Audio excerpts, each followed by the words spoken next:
Hi, welcome back to the channel. നമ്മൾ മുമ്പത്തെ വീഡിയോയിൽ പറഞ്ഞിരുന്നു യൂറോപ്യൻ രാജ്യങ്ങളിൽ അവരുടെ എൻട്രി ക്രൈറ്റീരിയാസ് കുറച്ചും കൂടി സ്ട്രിക്റ്റർ ആക്കുക എന്നുള്ള കാര്യം പറഞ്ഞിരുന്നു. കാരണം എന്താണെന്ന് വെച്ച് കഴിഞ്ഞാൽ ഇതുപോലെ തന്നെ ഒരുപാട് മൈഗ്രന്റ് എംപ്ലോയീസ് ആണെങ്കിലും അല്ലെങ്കിൽ സ്റ്റുഡൻസ് ആണെങ്കിലും ഒരുപാട് പേര് ആവശ്യത്തിൽ കൂടുതൽ ആൾക്കാർ ഇവിടെ ഉള്ളത് കൊണ്ട് തന്നെയാണ് അവർ റൂൾസും കാര്യങ്ങളൊക്കെ സ്ട്രിക്റ്റ് ആക്കിക്കൊണ്ടിരിക്കുന്നത്. സോ ഇന്നത്തെ വീഡിയോയിൽ നമ്മൾ മെയിൻ ആയിട്ട് നോക്കുന്ന ഹംഗറിയിലെ പുതിയ റൂൾസ്, അതായത് പുതിയ വർക്ക് പെർമിറ്റിൽ ഉണ്ടാവുന്ന ചേഞ്ചസ്, ഇത് സ്റ്റുഡൻസിനെ അഫക്ട് ചെയ്യുന്നു, അതായത് പുതുതായിട്ട് വരുന്നവരെ അഫക്ട് ചെയ്യുന്നു, ഓൾറെഡി എക്സിസ്റ്റിംഗ് അവിടെ ഉള്ളവർക്ക് ഇതെങ്ങനെ ഇത് നെഗറ്റീവായിട്ട് അഫക്ട് ചെയ്യുന്നു മുതലായ കാര്യങ്ങളെ കുറിച്ചിട്ടുള്ളതാണ് ഇന്നത്തെ വീഡിയോ. സോ നമുക്ക് സ്റ്റാർട്ടിങ് വിത്ത് ആദ്യം വർക്ക് പെർമിറ്റിൽ ഇതെങ്ങനെ ചേഞ്ച് ഉണ്ടായി എന്നുള്ളതാണ്.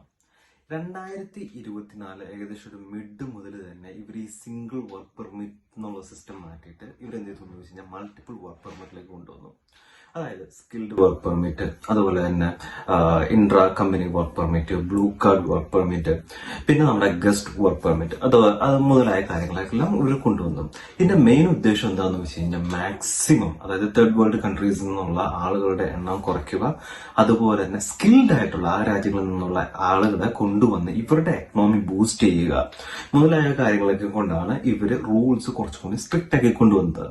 സോ സ്റ്റാർട്ടിംഗ് വിത്ത് നമുക്ക് ഏറ്റവും ഈസി ആയിട്ട് പറയുകയാണെങ്കിൽ ബ്ലൂ കാർഡ്, അതുപോലെ തന്നെ ഇൻട്രാ കമ്പനി, അതായത് നമ്മൾ ഓൾറെഡി വേറെ ഏതെങ്കിലും രാജ്യത്തെ ഒരു കമ്പനിയിൽ വർക്ക് ചെയ്തുകൊണ്ടിരിക്കുകയാണ്, അവർ വഴി ഹംഗറിയിലുള്ള ഏതെങ്കിലും ഒരു ആ സെയിം കമ്പനിയുടെ ഒരു ബ്രാഞ്ചിലേക്ക് വരുന്ന ബ്ലൂ കാർഡിലുള്ളവർക്കും ഈ ഇൻട്രാ കമ്പനി വർക്ക് പെർമിറ്റിലുള്ളവർക്കും പുതിയ റൂൾസ് ഒന്നും ബാധകമല്ല എന്നുള്ള കാര്യം ഫസ്റ്റ് ഓർക്കുക.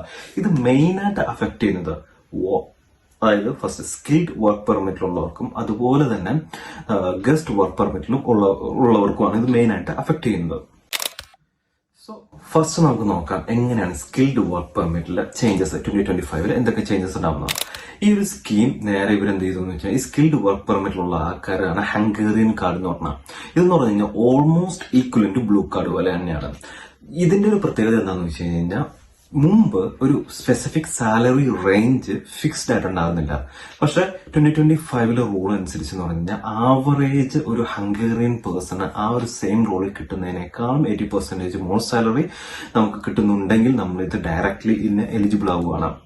ഇവിടെ ഉള്ളൊരു പ്ലസ് സൈഡ് എന്താണെന്ന് വെച്ച് കഴിഞ്ഞാൽ സെയിം ലൈക്ക് ഈ ഒരു സ്കിൽഡ് ഇതെന്ന് പറഞ്ഞു കഴിഞ്ഞാൽ സെയിം ലൈക്ക് ബ്ലൂ കാർഡ് നമുക്ക് എന്താ പറയാ, നമുക്ക് നമ്മുടെ ഫാമിലിനെ കൊണ്ടുവരാം, അതുപോലെ എല്ലാ ഫെസിലിറ്റീസും ഓക്കെയാണ്. അങ്ങനെ എല്ലാ പോസിബിൾ പോസിറ്റീവ് സൈഡ്സും നമുക്കുണ്ട്. അതിന്റെ ഒരു വേറൊരു ഇത് മെയിൻ ആയിട്ട് ഇത് അവരുടെ ആവശ്യമാണ്. ഹൈലി ക്വാളിഫൈഡ് ആയിട്ടുള്ള അല്ലെങ്കിൽ ഹൈലി എഡ്യൂക്കേറ്റഡ് ആയിട്ടുള്ള ആളുകൾ അവരുടെ രാജ്യത്ത് കൊണ്ടുവരിക, നിലനിർത്തുക എന്നുള്ളത് അവരുടെ ആവശ്യമായതുകൊണ്ട് അവരെന്ത് ചെയ്യുന്നത് വെച്ച് കഴിഞ്ഞാൽ അവര് മാക്സിമം ഈ സ്കിൽഡ് ആയിട്ടുള്ള എംപ്ലോയീസിനെ അവരെ കീപ്പ് ചെയ്യാൻ നോക്കുന്നു എന്നുള്ളതാണ്. ഇനി സെക്കൻഡ് കാറ്റഗറിയാണ് ഈ ഗസ്റ്റ് വർക്ക് പെർമിറ്റിലുള്ള ആളുകൾ. ശരിക്കും പറഞ്ഞു കഴിഞ്ഞാൽ പുതിയ റൂള് ശരിക്കും അഫക്ട് ചെയ്യുന്ന ഈ ഒരു കാറ്റഗറി പെടുന്ന ആളുകൾക്കാണ്. കാരണം സ്കിൽഡ് വർക്ക് പെർമിറ്റിലുള്ള ആൾക്കെന്ന് പറഞ്ഞാൽ അവർക്ക് രാജ്യത്തിന് ഈ ഹംഗറിക്ക് ആവശ്യമുണ്ട്, അതുകൊണ്ട് അവർക്ക് കുറച്ചും കൂടി ഈസിയാക്കി കാര്യങ്ങൾ കൊടുത്തേക്കാണ്. പക്ഷെ ഈ പറയുന്ന ഗസ്റ്റ് വർക്ക് പെർമിറ്റിലുള്ളവരുടെ കാര്യം കുറച്ചും കൂടി ടഫർ ആക്കിയേക്കണം.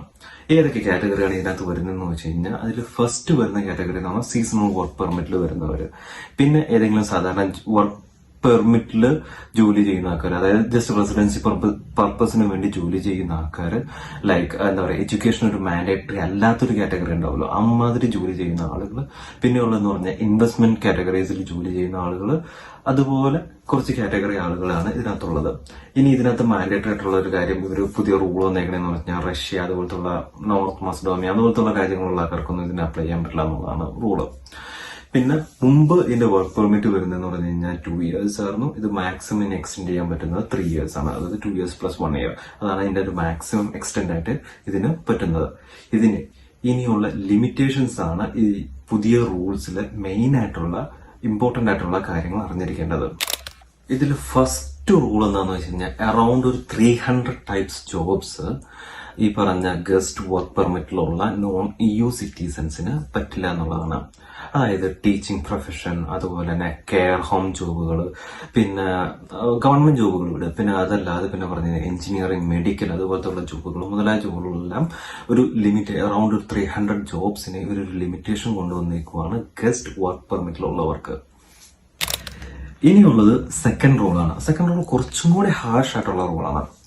അതായത് ഈ ഗസ്റ്റ് വർക്ക് പെർമിറ്റിലുള്ള ആളുകൾ ഈച്ച് ടൈം അവിടെ ആ ഒരു വർക്ക് പെർമിറ്റിന്റെ പീരീഡ് കഴിഞ്ഞ് കഴിയുമ്പോൾ നമ്മൾ പുതിയത് റിന്യൂ ചെയ്യുന്ന ഒരു പോസിബിലിറ്റി അവർ എടുത്തു കളഞ്ഞേക്കുവാണ്. നമ്മൾ എന്ത് ചെയ്യണം, ഒന്നും കൂടി പുതിയതായിട്ട് ആപ്ലിക്കേഷൻ ഒന്നും കൂടി സബ്മിറ്റ് ചെയ്യണം.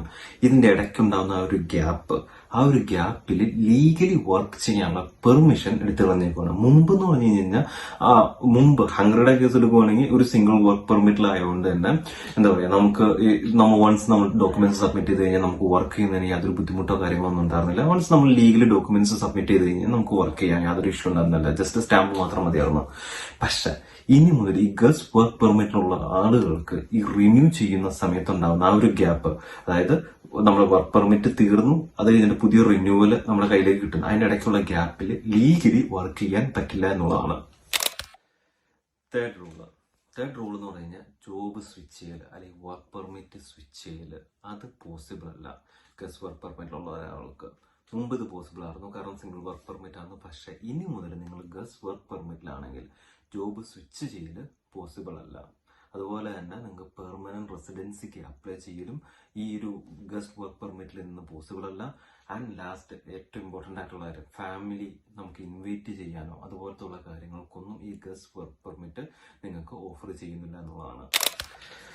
ഇനിയുള്ളത് നമ്മുടെ സെക്കൻഡ് കാറ്റഗറിയിലുള്ള ആളുകളാണ് സ്റ്റുഡൻസിൽ രണ്ട് പ്രശ്നങ്ങളാണുള്ളത്. ഒന്നാമത് ഫൈനാൻഷ്യൽ സ്റ്റെബിലിറ്റി, രണ്ടാമത് part time job. As per the new rule അനുസരിച്ചാണെങ്കിൽ മുമ്പ് നമുക്ക് അത്ര വലിയ സ്ട്രിക്റ്റ് ഉണ്ടായിരുന്നില്ല നമ്മുടെ ഫൈനാൻഷ്യൽ സ്റ്റെബിലിറ്റി കാട്ടുക എന്നുള്ളത്. നമ്മൾ വൺസ് നമുക്ക് നമ്മുടെ പാർട്ട് ടൈം വെച്ചുകൊണ്ട് തന്നെ നമുക്കത് പ്രൂവ് ചെയ്യാൻ പറ്റും. നമുക്കതായത് നമ്മൾ എലിജിബിൾ ആണ്, പാർട്ട് ടൈം വെച്ച് കവറപ്പ് ചെയ്യാൻ പറ്റും, നമ്മുടെ അവിടുത്തെ സ്റ്റേയുടെ കോസ്റ്റും ഫീസും നമുക്ക് പ്രൂവ് ചെയ്തായിരുന്നെങ്കിൽ നമുക്ക് ഹംഗേറിയൻ സ്റ്റുഡന്റ് വിസ നമുക്ക് കിട്ടുമായിരുന്നു. പക്ഷെ പുതിയ റൂൾ അനുസരിച്ച് നമ്മൾ മാൻഡേറ്ററി ആയിട്ട് നമ്മുടെ ഫൈനാൻഷ്യൽ സോഴ്സ് കാട്ടണം. നമ്മുടെ സ്റ്റേക്കും അതുപോലെ തന്നെ നമ്മുടെ അക്കോമഡേഷനുള്ള സോഴ്സ് നമ്മൾ മാൻഡേറ്ററി ആയിട്ട് കാട്ടണം എന്നുള്ളതാണ് ഫസ്റ്റത്തെ റൂള്. ഇനി രണ്ടാമത്തെ കാര്യം പാർട്ട് ടൈം ജോബുകൾക്കാണ്. പാർട്ട് ടൈം ജോബുകൾക്ക് മുമ്പ് പോളണ്ടിൽ ഞാൻ പറഞ്ഞ പോലെ തന്നെ അങ്ങനെ അധികം മോണിറ്റർ ചെയ്യുന്നുണ്ടായിരുന്നില്ല ഹംഗറിയിലെ കാര്യങ്ങൾ. പക്ഷെ പുതിയ റൂൾ അനുസരിച്ച് ഇവര് സ്റ്റുഡൻസിന്റെ പാർട്ട് ടൈം ജോബിന്റെ അവേഴ്സ് മോണിറ്റർ ചെയ്ത് തുടങ്ങുന്നതായിരിക്കും. അതുപോലെ തന്നെ ഒരുപാട് പുതിയ റെസ്ട്രിക്ഷൻസ് അവരുടെ അക്കാദമിക് അവേഴ്സും ജോബുമായിട്ട് കണക്ട് ചെയ്തിട്ട് പുതുതായിട്ട് വരുന്നതായിരിക്കും എന്നാണ് അറിയാൻ കഴിഞ്ഞത്. ഇനി ലാസ്റ്റത്തെ എന്ന് പറഞ്ഞു കഴിഞ്ഞാൽ അവിടെ ലോങ് ടൈം സ്റ്റേ നോക്കുന്നവർ അല്ലെങ്കിൽ പെർമനന്റ് റെസിഡൻസി ഉള്ളവർ, ഇവർക്കും എന്ന് പറഞ്ഞു കഴിഞ്ഞാൽ പുതിയ റൂൾസ് 2025 ആഡ് ചെയ്യുകയാണ്. അതായത് എസ്പെഷ്യലി ഇവരുടെ ലാംഗ്വേജ്, ഹംഗേറിയൻ ലാംഗ്വേജ് പഠിക്കുക എന്നുള്ളതാണ് ഫസ്റ്റത്തെ റൂള്. രണ്ടാമത്തെ കാര്യം എന്ന് പറഞ്ഞു കഴിഞ്ഞാൽ ഇവരുടെ ഹിസ്റ്ററി പഠിക്കുക എന്നുള്ളതാണ്. ഈ രണ്ടും 2025 മുതൽ മാൻഡേറ്ററി ആക്കുവാണ് നമ്മൾ PR-നോ അല്ലെങ്കിൽ ലോങ് ടൈം സ്റ്റേക്ക് വേണ്ടി നമ്മൾ അപ്ലൈ ചെയ്യുകയാണെങ്കിൽ. സോ ഇനിയുള്ള കാര്യങ്ങൾ മാൻഡേറ്ററി, എല്ലാവർക്കും മാൻഡേറ്ററി ആയിട്ടുള്ളതാണ്. അതിൽ ഫസ്റ്റത്തെ കാര്യങ്ങൾ, നിങ്ങൾ ഏത് വർക്ക് പെർമിറ്റിലായിക്കോട്ടെ, സ്കിൽഡ് ഓർ ഗസ്റ്റ്, നിങ്ങൾ മാൻഡേറ്ററി ആയിട്ട് നിങ്ങൾ ജോബിൽ നിന്ന് റിസൈൻ ചെയ്യുകയാണെങ്കിൽ അല്ലെങ്കിൽ നിങ്ങൾ ജോബ് സ്റ്റാർട്ട് ചെയ്യുകയാണെങ്കിൽ എമിഗ്രേഷൻ ഓഫീസിനെ മാൻഡേറ്ററി ആയിട്ട് അറിയിക്കുക എന്നുള്ളതാണ് ഫസ്റ്റത്തെ റൂള്. രണ്ടാമത്തെ റൂള് എന്ന് പറഞ്ഞാൽ ഗസ്റ്റ് വർക്ക് പെർമിറ്റിലുള്ളവരാണ്. ഗസ്റ്റ് വർക്ക് പെർമിറ്റിലുള്ളവർ വൺസ് നിങ്ങളുടെ വർക്ക് പെർമിറ്റ് പീരീഡ് കഴിഞ്ഞ് മാക്സിമം 6 days ആണ് നിങ്ങൾക്ക് ഹംഗറിയിൽ സ്റ്റേ ചെയ്യാൻ പറ്റുള്ളൂ. എൻചാൻസ് നിങ്ങൾക്ക് ഇതൊരു പുതിയ വർക്ക് പെർമിറ്റ് അപ്ലൈ ചെയ്യാൻ പറ്റിയില്ല, അങ്ങനെ എന്തെങ്കിലും ഒരു കാര്യം അല്ലെങ്കിൽ വേറൊരു ജോബിന് നിങ്ങൾക്ക് സബ്മിറ്റ് ചെയ്യാൻ പറ്റിയില്ലെങ്കിൽ നിങ്ങൾ മാൻഡേറ്ററി ആയിട്ട് രാജ്യം വിട്ടു പോകണം. എൻ ചാൻസ് നിങ്ങൾ അവര് ബോർഡർ പോലീസോ നിങ്ങളെ അറസ്റ്റ് ചെയ്യുകയോ എന്തെങ്കിലും ചെയ്തു കഴിഞ്ഞാൽ നിങ്ങൾക്ക് 1 million HUF വരെ ഫൈൻ ഈടാക്കാവുന്നതാണ്. അതായത് ഈച്ച് റൂൾസ് തെറ്റിക്കുന്നതിനാണ് 1 million വരുന്നത്. അപ്പൊ അതിനനുസരിച്ച് നിങ്ങളുടെ പേരിൽ എത്ര ചാർജ് ചെയ്യുന്നു അതിനനുസരിച്ചുള്ള ഫൈൻ ഇവർക്ക് പോലീസിന് ഈടാക്കാം എന്നുള്ളതാണ് മോസ്റ്റ് ഇമ്പോർട്ടന്റ് ആയിട്ടുള്ള റൂൾ. സോ ഇത്രയൊക്കെയാണ് മെയിൻ ആയിട്ട് നമ്മൾ അറിഞ്ഞിരിക്കേണ്ട പുതിയ റൂൾസ് ആൻഡ് റെഗുലേഷൻസ് വന്നിരിക്കുന്ന ഹംഗറിയിൽ. ഇതിന്റെ എല്ലാം ഡീറ്റെയിൽ ആയിട്ടുള്ള ഒഫീഷ്യൽ വെബ്സൈറ്റ് ഡീറ്റെയിൽസും കാര്യങ്ങളെല്ലാം താഴെ ലിങ്കിൽ കൊടുത്തിട്ടുണ്ടാവും, നിങ്ങൾക്ക് വെരിഫൈ ചെയ്ത് നോക്കാം.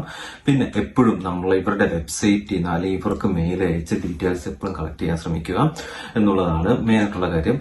ആൻഡ് ഇൻ അഡീഷൻ എനിക്ക് പറയാനുള്ള ഒരു കാര്യം, നിങ്ങൾ ഈ തട്ടിക്കൂട്ട് വിസയുള്ള ഒരിക്കലും ഈ പറഞ്ഞ പോലെ തന്നെ തട്ടിക്കൂട്ട് വിസ എടുത്തുകൊണ്ട് വന്നു കഴിഞ്ഞാൽ റൂൾസ് എല്ലാം സ്ട്രിക്റ്റ് ആയിക്കൊണ്ടിരിക്കുകയാണ്. നിങ്ങൾക്ക് അത് ഭാവിയിൽ ഈ പറഞ്ഞ ഒരുപാട് പ്രശ്നങ്ങളിലേക്ക് പോകും. നിങ്ങൾ ഹൈലി ക്വാളിഫൈഡ് ആണെങ്കിൽ എന്താ പറയാ, നമുക്ക് ഒരുപാട് വിസ പോസിബിലിറ്റീസ് ഉണ്ട് നമുക്ക് വരാൻ വേണ്ടി. സോ ഇപ്പൊ എന്താ പറയാ, ഡിജിറ്റൽ നോമാഡ് വിസ, അതുപോലെ പല പല വിസകളുണ്ട്.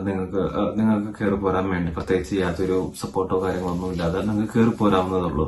സോ നിങ്ങൾ ക്വാളിഫൈഡ് ആണെങ്കിൽ നമുക്ക് ഒരുപാട് ഓപ്പർച്യൂണിറ്റീസും കാര്യങ്ങളൊക്കെ ഉണ്ട്.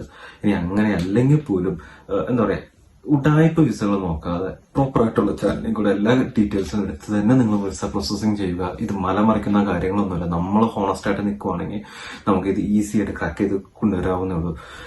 സോ ഇത്രയൊക്കെയാണ് എനിക്ക് പറയാനുള്ളൂ. Thanks for watching.